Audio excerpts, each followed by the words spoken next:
Hi, my name is Brian Caffo, and welcome to the Coursera Data Products class, first lecture on Plotly.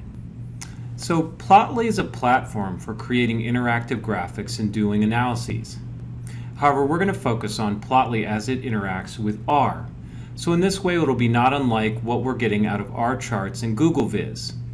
The difference is Plotly will interact with a specific web platform. So the first step on Plotly is to create an account or link Plotly with one of your existing accounts like GitHub. I created a new account. After that, I think probably it's best to click on the Learn button here. And then it goes through a bunch of documentation on Plotly. I'm interested in R, so I'm going to go down here. And I'm particularly interested because I've been kind of into ggplot2 lately, clicking on how to interact between Plotly and ggplot. So clicking on the Getting Started button here takes you to a web page that I found particularly useful for getting started with the Plotly R API. So first you need to have installed DevTools, which I think at this point in the class you should have already done. Then you want to do Library DevTools. And then you want to install the Plotly package from GitHub, and that's in the location r/opensci/plotly given here. Then you want to initialize Plotly with library Plotly, and then it will load some other packages like rcurl and rjson, etc. Next, the Plotly website gives you a set credential command. You should run that command in your R console, and you should only have to do that once. If you can't find it, and it will give you the correct command with the correct key if you're logged into Plotly. If you need to set a new key for whatever the reason, for example, if you accidentally show your key to thousands of people during a data products class, then you can click on your name in Plotly to settings and then reset the key. So here you actually get a brief glimpse into my actual day job. So what I do most of the time during the day is think about so-called brain connectivity. So here's the results of these sorts of large dimensional decompositions that we like to think about.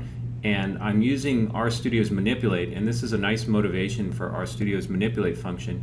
Here it sort of flips through latent factors of this decomposition, and this flips through axial slices of the brain, and this changes the statistical threshold that I'm using to control the overlay. So at any rate, that's what I actually do during the day. I would also add here, let me show you an example that motivates why you might need something like Plotly. Here's another use of the Manipulate function. Those are the images. There's some associated loadings that occur.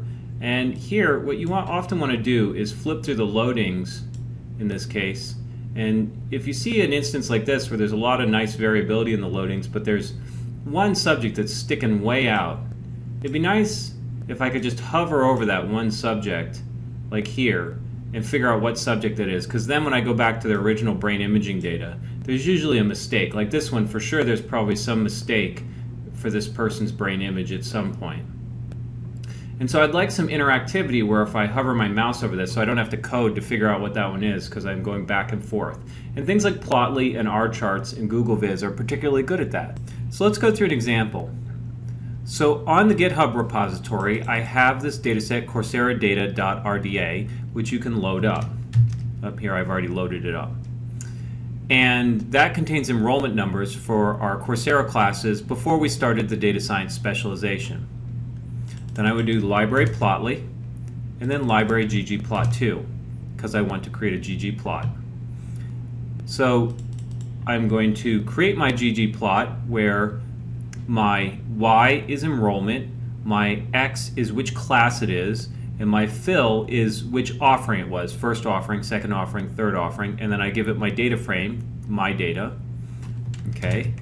And then that creates the sort of blank ggplot canvas, and then I'm going to add a bar graph where the statistic is the identity statistic, and there I'm going to plot it. So there it is, nice and in the RStudio plotting window.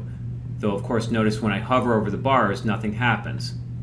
Okay, so let's now try and import it into Plotly. What I do is I create a variable that is the output of the Plotly command, and then if I were to run this command right here, take the variable that I output, do ggplotly, which is this interface between ggplot and plotly, and then I pass it my ggplot, which I confusingly named G, and I run that. It will take me to Plotly. It will open up a new browser window with that plot in it. And I'm going to assign it to a variable, and the reason why I'm going to assign it to a variable, because I might want to refer back to this, is you can grab the Plotly URL from that variable. So out is what I'm assigning this output to, $response, $URL will give you the URL associated with the Plotly plot. So let's do it. Okay, there we go. There it brought up my new browser window. And then let me just go back here and just show you how I can get the URL. Okay, but now let me also look at my Plotly plot, and notice it's a bar plot. Okay, but notice it has some of the interactivity that was actually not present in my original ggplot. So let's look at this plot for a minute. So this class right here is a case-based introduction to biostatistics taught by the great biostatistician Scott Zeger, who's in our department here. And that has 20,000. If it ever runs again, you should take it, because you get a chance to really take a class from one of the best biostatisticians out there. Roger's Computing for Data Analysis class, which now is sort of superseded by the R programming class and specialization, had runs of 50,000, 44,000, 83,000, and 65,000. And if you stack them up like this, you see that Roger's total enrollment is about 250,000 from his collection of courses. Jeff Leake, who's sort of the Justin Timberlake of our little boy band here, and he's had a single class with over 100,000 in it, this first data analysis class, and 91,000 in the second running. I'm sort of Mr. Consistent here in Mathematical Biostatistics Bootcamp 1 with 16,000, 22,000, 18,000, and 18,000, a fairly very consistent but pedestrian performance by Coursera standards. And then Bootcamp 2, which is the sequel of this class, gets much lower enrollment, 10,000 and close to 7,000. So it's kind of an interesting data set. But let's also play around. Let's see, save and edit. So if I click on save and edit, it'll take me to a new window where I can edit my Plotly plot from the Plotly website. So let's just do one quick example. I think you can load up the website and play around with it. I hope I've given you enough to get started here. But let's take, for example, a theme. So, for example, if I want to change a color theme of my existing plot to this pineapple-looking plot, well, it does feel a great deal more tropical to me, which is good. And then I can switch between, say, this stacked bar chart and a staggered bar chart, so I don't actually have to go back to the R coding, right? So not terribly unlike our example in R charts, where we did exactly the same thing. So I have my graph set how I like. I think I like the original stacked bar chart better. And Plotly really has in mind things like sharing your graph. It's kind of a social graphing platform more than anything else.